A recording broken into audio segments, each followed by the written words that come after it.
Hi friends, आइए आज बात करते हैं काई स्क्वायर टेस्ट के बारे में। तो काई स्क्वायर टेस्ट क्या होता है और क्यों हम इस काई स्क्वायर टेस्ट को इस्तेमाल करते हैं। तो पहले से एक डेफिनेशन देख लेते हैं। देखिए, काई स्क्वायर टेस्ट एक ऐसा टेस्ट है जहाँ पे हम ये देखने की कोशिश करते हैं कि दो वेरिएबल्स के बीच में जो रिलेशनशिप है वो सिग्निफिकेंट है कि नहीं है।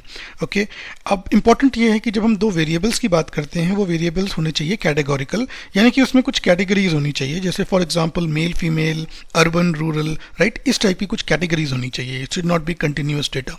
इसको कैटेगोरिकल को हम लोग नॉन मेट्रिक भी कहते हैं। ओके, नाउ दूसरी बात यह है कि काई स्क्वायर टेस्ट एक नॉन पैरामेट्रिक टेस्ट होता है। मैं लिंक प्रोवाइड कर दूंगा अगर आपको नॉन पैरामेट्रिक और पैरामेट्रिक के बारे में जानना है। मैंने ऑलरेडी प्रीवियस वीडियोस में इसको समझा रखा है। और ऑब्वियसली बात है, ये डिस्कस मैंने कर दिया। Variables should be non metric, यानी कि वो कैटेगोरिकल होने चाहिए।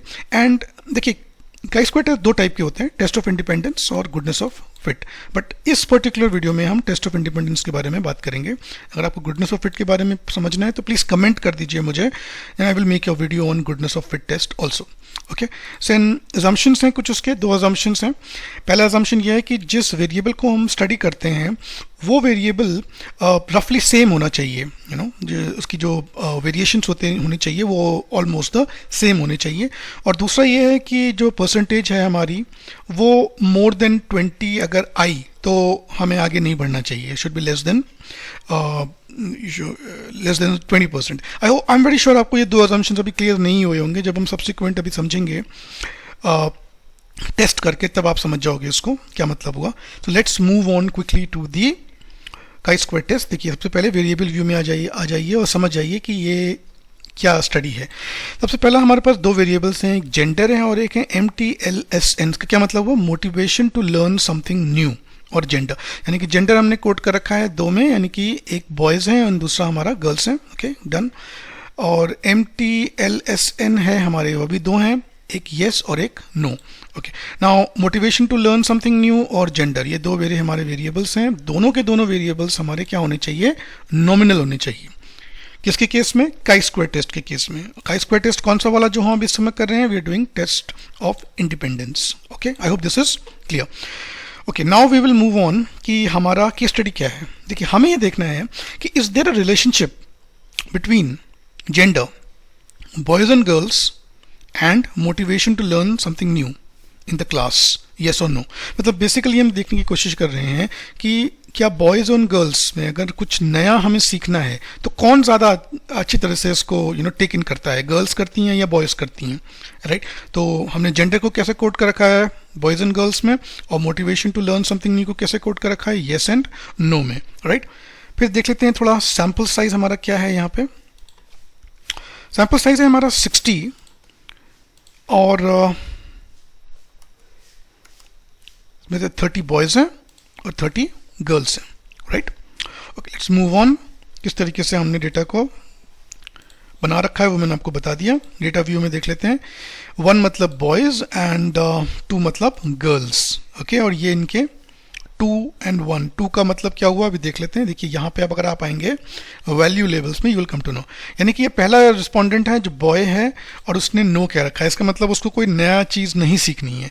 दूसरा बॉय, उसको भी कोई ऐसी नई चीज़ नहीं सीखनी है, राइट। गर्ल्स में ये 31 नंबर पे एक गर्ल है जो भी मतलब ये कह रही है कि मुझे भी ऐसा कोई नया सीखने का कोई ऐसा वो नहीं होता। I don't want to learn, I am okay with what it is. Okay, जहाँ पे भी हम पास येस होगा, जैसे यहाँ पे एक येस है, 5th नंबर पे एक बॉय है जो येस कह रहा है। नाउ वी वांट टू सी कुछ नया सीखना बॉयज एंड गर्ल्स में कौन ज़्यादा बेटर करता है, या डिफरेंस है नहीं है। ऑब्वियसली बात है, हमारी नल हाइपोथेसिस क्या होगी यहाँ पे कि दोनों के दोनों सेम है, दोनों में कोई डिफरेंस नहीं है।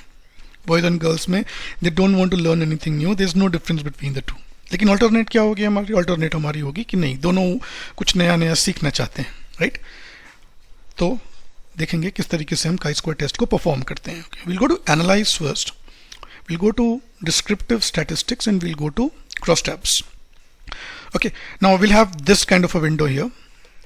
यहाँ पे हम जेंडर को डाल रहे हैं रोज में और मोटिवेशन को डाल रहे हैं कॉलम्स में। देखो, बहुत इंपॉर्टेंट नहीं है कि आप जेंडर को अगर कॉलम में भी डालो और मोटिवेशन को रो में डाल दो, it doesn't make a difference. Okay, exact में हम कुछ नहीं करेंगे, स्टेटिस्टिक्स में हम काई स्क्वायर टेस्ट को क्लिक करेंगे और साथ में एक और टेस्ट क्लिक करेंगे, उसको हम कहते हैं फाई एंड क्रेमर्स वी। ये हमारा इफेक्ट साइज होता है। ओके, इसको हम कंटिन्यू कर देंगे। उसके बाद हम जाएंगे सेल्स में ऑब्जर्व्ड ऑलरेडी टिक होगा, एक्सपेक्टेड को भी टिक करेंगे और परसेंटेजेस में हम टोटल चाहते हैं कि हमारा टोटल परसेंटेजेस भी आए, ताकि हम देख सके कौन ज़्यादा बेटर परफॉर्म करता है एक दूसरे के कंपैरिजन में। ओके, फॉर्मेट में कोई ज़रूरत नहीं है सर्च करने की, बूटस्ट्रैपिंग में कुछ ज़रूरत नहीं है। हाँ, एक चीज़ मैं आपको बस यहाँ बता दूँ कि ये इफेक्ट साइज को हमने क्यों क्लिक किया। देखिए, काई स्क्वायर टेस्ट हमें केवल इतना बताएगा कि एसोसिएशन इन दो वेरिएबल्स के बीच में है या नहीं, दैट्स इट। वो हमें इतना नहीं बताएगा कि वो जो इफेक्ट अगर है तो वो कितना है, राइट। वो इफेक्ट कितना है ये जानने के लिए हम लोग इफेक्ट साइज को देखते हैं, जिसको हम कहते हैं फाई एंड क्रेमर्स भी है। देखिए, बाकी भी हैं, लैम्डा भी है, अनसर्टेनिटी कोएफिशिएंट्स भी हैं और भी हैं, बट ये सबसे ज़्यादा कॉमन माना जाते हैं। इसमें भी सबसे ज़्यादा कॉमन होता है क्रेमर्स वी। ओके, इसका अपना एक फंडामेंटल है, मैं आपको बता देता हूँ यहाँ पे अभी, before we start with the test. देखिए, इफेक्ट साइज में Cramer's V applies to the tables where at least one variable had only two categories, for example 2x2 table और 2x3 टेबल एक्सेट्रा। और कोई भी वैल्यू अगर हमारी 0.10 से नीचे आती है तो हम उसको स्मॉल इफेक्ट कहते हैं, अगर वो 11 से 30 के बीच में है तो हम उसको मीडियम कहते हैं, और अगर वो 31 से 50 के बीच में है तो हम उसको लार्ज कहते हैं। Okay, so I hope you are understanding. यहाँ पे जो कोई वैल्यू आने वाली है हमारी, वो देखेंगे हम वैल्यू क्या है और उस हिसाब से फिर हम अपने डेटा को चेंज करेंगे। Okay, now let's start with the analysis. ये मैंने आपको बता दिया एनालिसिस, इसको हम कैंसिल करके इसको हम ओके कर देंगे और हमारा रिजल्ट हमारे पास होगा, राइट। तो इस रिजल्ट में हमें ये देखना है सबसे पहले जेंडर इनटू मोटिवेशन। बेसिकली इसने क्या किया, क्रॉस कर दिया, क्रॉस टैबुलेशन कर दिया जेंडर और मोटिवेशन को, राइट। हमारे कॉलम्स में मोटिवेशन है और हमारे रोज में जेंडर है, बॉयज एंड गर्ल्स, और मोटिवेशन हमारा येस और no. I hope you are able to see this. Okay, now expected मतलब ये हुआ कि बिफोर डूइंग अ टेस्ट हमने कितना एक्सपेक्ट किया था। हमने एक्सपेक्ट किया था 6.5, यानी कि अप्रोक्सीमेटली 6 बॉयज वो होंगे जो जिनकी मोटिवेशन होगी, वो कहेंगे हाँ हमें कुछ नया सीखना है, लेकिन हमारे पास आया कितना, 2। ओके, फिर एक्सपेक्टेड हमारा था कि 23 लोग कहेंगे कि नहीं, वो ने कुछ नया नहीं सीखना, लेकिन आया कितना, 28।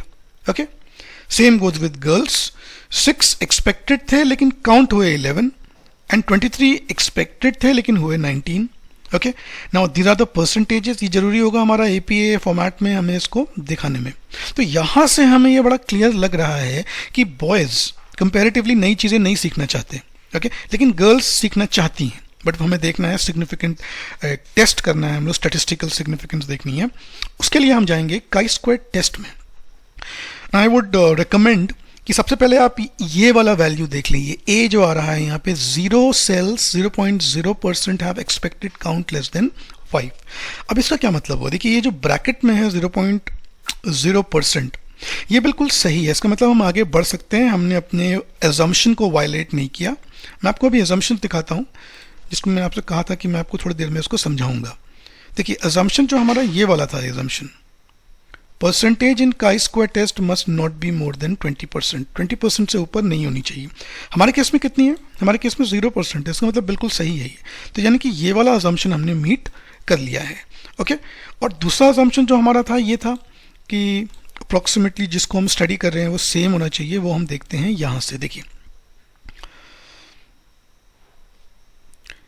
Boys at the end of the day कितने हैं, 30, गर्ल्स कितनी है, 30। इसका मतलब बिल्कुल सही है। और टोटल कितने हुए, 60। इसका मतलब हमारा टोटल सैंपल साइज कितना है, 60 का, उसमें से 30 बॉयज हैं, 30 गर्ल्स हैं। अगर ये ऐसा होता कि बॉयज का काउंट 10 आता और लेट्स से गर्ल्स का काउंट 50 आता, तब इस केस में कुछ गड़बड़ है। ओके, इसका मतलब हमने ये वाला अजम्पशन मीट नहीं करा, ये वाला अजम्पशन हमने मीट नहीं, मतलब बेसिकली बॉयज एंड गर्ल्स और जो भी उनकी दूसरी कैटेगरी है उसकी जो वेरिएशंस हैं वो तकरीबन सेम होनी चाहिए। हमारे केस में एग्जैक्टली सेम है, तो हमने दोनों assumptions को मीट कर लिया, right. I hope you are able to understand till this part.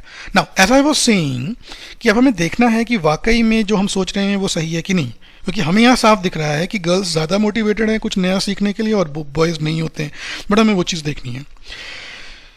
यहाँ पे हम देखेंगे अपना वैल्यू, काई स्क्वायर की वैल्यू, जिसको हम कहेंगे पियर्सन्स काई स्क्वायर। ओके, यहाँ पे हम देखेंगे असम ये वाली वैल्यू ASYMP, इसको हम कहते हैं एसिम्प्टोटिक सिग्निफिकेंस टू साइडेड 0.005। इसका मतलब ये वैल्यू 0.05 से कम है। इसका मतलब हम अपने ऑल्टरनेट हाइपोथेसिस को एक्सेप्ट करेंगे जो हमसे साफ कह रही है कि there is a difference, boys and girls के मोटिवेशन लेवल में डिफरेंस है। ओके, वेरी क्लियर है, राइट। अब कितना है वो हमें पता चल गया यहाँ से।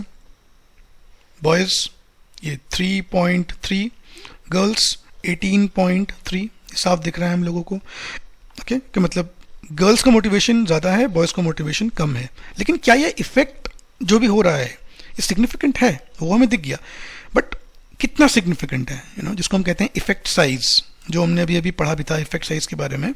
यहाँ पे हम बात करेंगे केवल क्रेमर्स वी के बारे में। ओके, तो ये ध्यान रखना, स्मॉल, मीडियम और लार्ज। लेट्स सी क्या वैल्यू आ रही है हमारे। देखिए, ये हम देखते हैं सिमेट्रिक मेजर्स में, और नॉमिनल बाय नॉमिनल यहाँ हम देखेंगे क्रेमर्स वी कितना आ रहा है। देखिए 0.364, इसका मतलब 0.36 यानी कि 36% approximately. I hope you are able to understand what I am trying to say. तो देखिए ये मीडियम और लार्ज के बीच में है, क्योंकि 30 से जैसे ही वो ऊपर निकली तो ये लार्ज बन जाएगी। हम इसको कह सकते हैं कि इफेक्ट साइज हमारा काफ़ी अच्छा है, इट्स क्वाइट लार्ज। ओके, सो ये चीज़ें होती हैं जो हम देखते हैं अपने टेस्ट में। अब हम फाइनली देखेंगे कैसे हम इसको लिखते हैं अपने थीसिस में या अपने डिसर्टेशन में, हम कैसे इसको लिखेंगे। देखिए ये तरीका है लिखने का। I would want you to pause the video and make a note of this कि किस तरीके से इसको राइट डाउन करते हैं ना APA format. Okay, now let's see it one by one. There is a significant relationship between gender and motivation to learn something new. बिल्कुल difference है। ओके, x बार यानी कि ये जो हमारा chi स्क्वायर की वैल्यू है, ये 1, n इज इक्वल टू 90। ये वैल्यू कहाँ से आई मैं आपको बताता हूँ। देखिए सबसे पहले हम देखते हैं ये वाली वैल्यू, ये 1 कहाँ से आई हमारी। ये 1 हमारी आती है हमारा डिग्रीज ऑफ फ्रीडम। ये देखिए DF है, डिग्री ऑफ फ्रीडम 1 है हमारा। Okay, and let's say n is equal to 60। n मतलब कितना सैम्पल साइज था आपको हम पता है हमें 60, 30 boys 30 girls, we know n is equal to 60, right, is equal to 7.95। ये कैसे आया, ये यहाँ से आया। chi स्क्वायर की वैल्यू कितनी है 7.954, इसको हम केवल 2 डेसिमल लिखते हैं 7.95, और p इज इक्वल टू 0.05। इसका मतलब हमारी जो p वैल्यू है वो कितनी आ रही है, ये 0.05। बिल्कुल सही है। हम यहाँ पे क्लियरली कह सकते हैं कि girls were more likely to be motivated to learn something new than boys. Girls ज़्यादा अच्छा, उनमें ज़्यादा मोटिवेशन होता है नई चीज़ सीखने का एज़ कम्पेयर टू बॉयज़। और ब्रैकेट में हम लिखेंगे 18% टू 3%। ये कहाँ से आई वैल्यू, 18 to 3, राइट। देखिए ये वैल्यू हमारी आई यहाँ से। गर्ल्स कितनी आ रही हैं 18.3, बॉयज़ कितने आ रहे हैं 3.3। हम केवल इसको we will not have any decimal, so will write 18 to 3%, 18% to 3%। फिर हम लिखेंगे लास्ट में the effect size in our study was medium. देखिए यहाँ पे मीडियम ना लिख के वी कैन से लार्ज। क्यों लार्ज यहाँ क्यों हमने लिखा, Cramer's V is equal to 0.36। हमें पता है ये बात क्रेमर्स वी के बारे में कि अगर कोई भी इफेक्ट साइज 30 से ऊपर होता है तो वो लार्ज में चला जा रहा है। मीडियम तब होगा जब वो 0.30 तक होगा, क्योंकि ये वैल्यू हमारी कितनी आ गई है 36 आ चुकी है, तो हम इसको कह सकते हैं ये लार्ज वैल्यू है। ओके, सो हमारा जो इफेक्ट साइज है वो काफ़ी लार्ज है क्रेमर्स वी के हिसाब से, और ये हमारा APA फॉर्मेट है। I hope this was interesting and you are able to make sense of it. So if you really did, please like the video, subscribe, share it with as many people as possible, and we'll see you in the next lecture. Thank you.